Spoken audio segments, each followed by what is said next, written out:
Marco Colbert, Speedo Coder Finish Network. We got a brand new titanium flux core welder. This just came out from Harbor Freight not that long ago. Being in the auto body and refinishing industry does require you to do some welding. Got this thing on sale for $150, which is only $30 more than their Chicago, really cheap welder that they carry for Black Friday sale. I wanted to see for $150 just how good this thing could do. Now, let me just start off by saying I am not a welder by trade. I am auto body and collision by trade. I do know a little bit of machine tech, a little bit of auto mechanics, but I do not weld for a living. I'm just going to go ahead and use those very basic skills that I know and go ahead and we're going to try and do a little bit of work on this exhaust. Okay, so really quick, I'm going to show you guys how to set this thing up. Push this here, this pops open. The biggest thing that's really annoying about setting up a new welder is this roll of wire here. It usually wants to kind of like unwind itself. It's really important as soon as you get this wire free, you want to go ahead and put it on. I'll unscrew this real quick.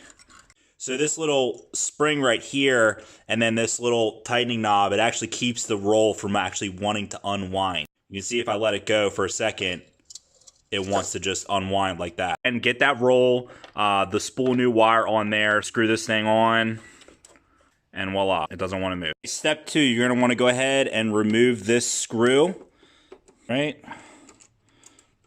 Take that out, put that aside. So you're going to go ahead, you're going to pop this piece up, swing this out. You're going to take your new wire, feed it through here by hand, get it to where it's right there, maybe about a couple inches past. Go ahead, reclose this, refold this over, put your screw back in, tighten it.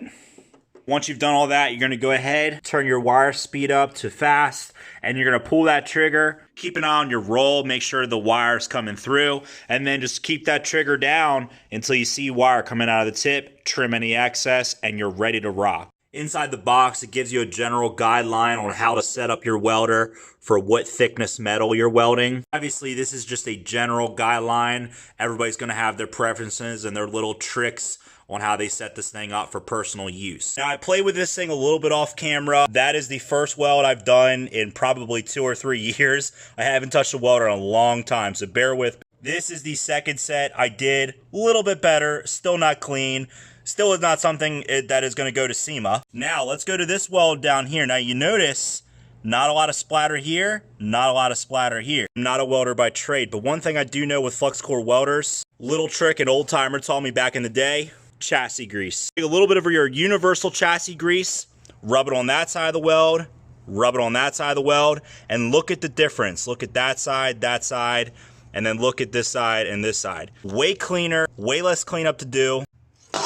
All right, so we got a fresh set on this side. Let's go ahead, hook this thing up. We'll do one set of welds with no grease, another set of welds with some grease on camera just to show you guys.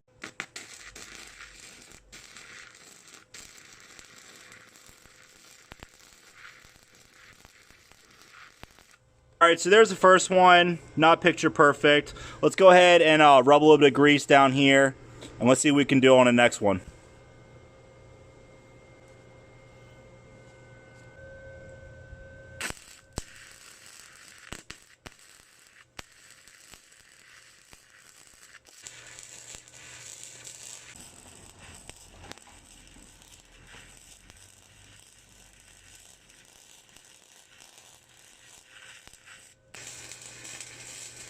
Way less splatter around this weld, and all you gotta really do to clean that up is just a little bit of wax and grease remover or some type of a solvent. And then you look at this first weld on camera we did here, all that splatter, all that mess around it. Give you guys more of a close-up. There's the first weld on camera, there's the second one.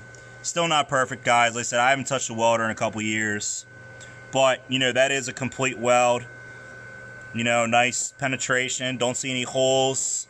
We could clean that up with a brush real nice and it probably would pass. I would say this is really more so one of those kind of fixer welders, as guys in the industry will say. This is a welder that you have around just to fix little miscellaneous things. This will not put out a weld that's going to be able to go to SEMA. I mean, I'm sure with enough grinding and all that stuff you probably could, but not right off the gun. So to wrap up my opinion with it, honestly, for $150, totally worth it. It's extremely light. I can carry it around on the palm of my hand, no problem. Thing is honestly the size of a medium-sized box of cereal. Now, as far as how good it works, I've only been using this thing for about a half an hour. I just got this thing out of the box.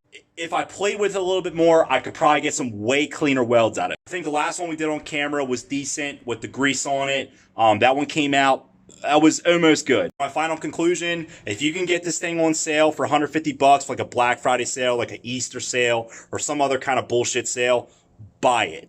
All right, guys, so that wraps it up. Like, subscribe, new videos every week.